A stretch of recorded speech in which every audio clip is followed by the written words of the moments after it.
revenons un petit peu à la barque ailée, avait un système de propulsion.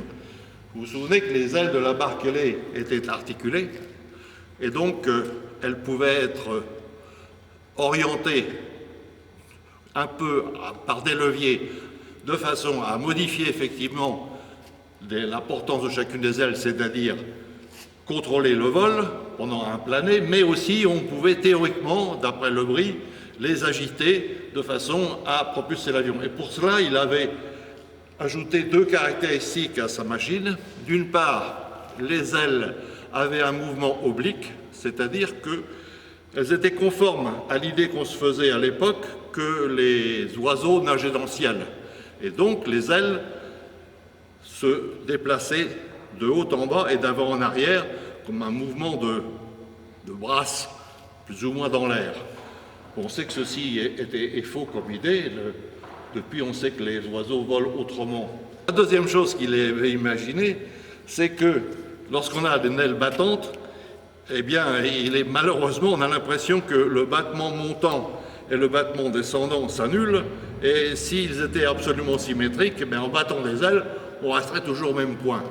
Il faut donc trouver un système de compensation, et c'est toute la raison d'existence des rémiges de la barque ailée. Si la barque ailée a des rémiges, c'est-à-dire des sortes de plumes qui forment les ailes, c'est parce que au battement descendant, celui qui va faire soulever l'oiseau, les rémiges se plaquent les unes sur les autres et on a une surface qui porte bien sur l'air, tandis qu'au mouvement ascendant, qui est un mouvement au fond un peu destructeur de la portance, eh bien les rémiges s'ouvrent et l'air théoriquement fuit entre elles.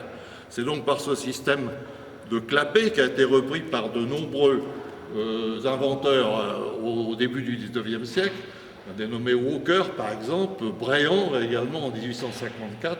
Par ce système de clapet, on pensait résoudre le problème de l'incidence néfaste du battement ascendant.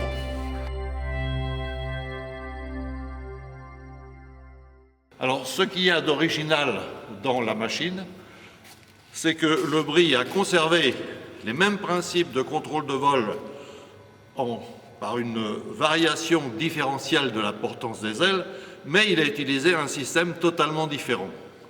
Au ressort qui contrôlait l'incidence, il a substitué un système de cordage qui est absolument dérivé des cordages et des palans qui étaient utilisés dans la marine. Alors le principe est le suivant, l'aile est une aile cette fois-ci fixe, mais elle est souple, c'est-à-dire qu'elle est déformable, étant constituée d'un longeron principal que vous voyez ici, qui a été formé dans les étuves de l'arsenal de Brest, et de lattes souples qui sont capables d'augmenter l'incidence des ailes. Alors le principe, c'est qu'il y a un palan qu'on voit ici en multiples W, et ce palan est tel que lorsqu'on manœuvre des leviers, un levier par aile, on tend ce palan et on modifie donc à la fois la courbure et l'incidence des ailes. C'est le moyen qu'a choisi Le Bris pour contrôler le vol de son avion. Et il faut dire que ce système, par modification de la portance des ailes, préfigure les systèmes dits de gauchissement que les frères Wright ont imaginés, mais 35 ans après.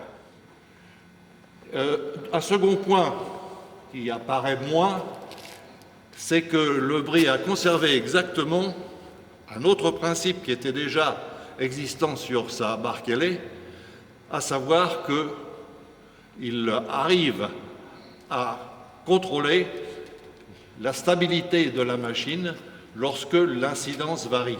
Parce que la grosse difficulté pas connue, c'est que lorsque l'incidence d'une latte comme ceci, ou de l'aile, varie, le centre de poussée se déplace, le centre de poussée s'avance.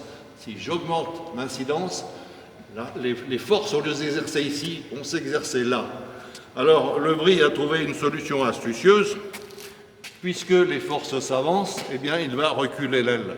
Et c'est la raison de ce palan avant, qui est à nouveau le même type de palan utilisé dans la marine et qui contrôle cette fois-ci le mouvement du longeron avant, d'avant en arrière, de façon à corriger exactement le déplacement du centre de poussée. On peut donc dire que les deux machines de Lebris étaient munies de dispositifs autostabilisateurs dynamiques, puisque le système faisait jouer mécaniquement la position. Alors, contrairement à la barque ailée, cette machine n'a pas de mode de propulsion. C'est un pur planeur. Lebris avait vu dans les mers australes des albatros voler sans pratiquement battre des ailes, et il pensait que cette machine aurait pu faire la même chose.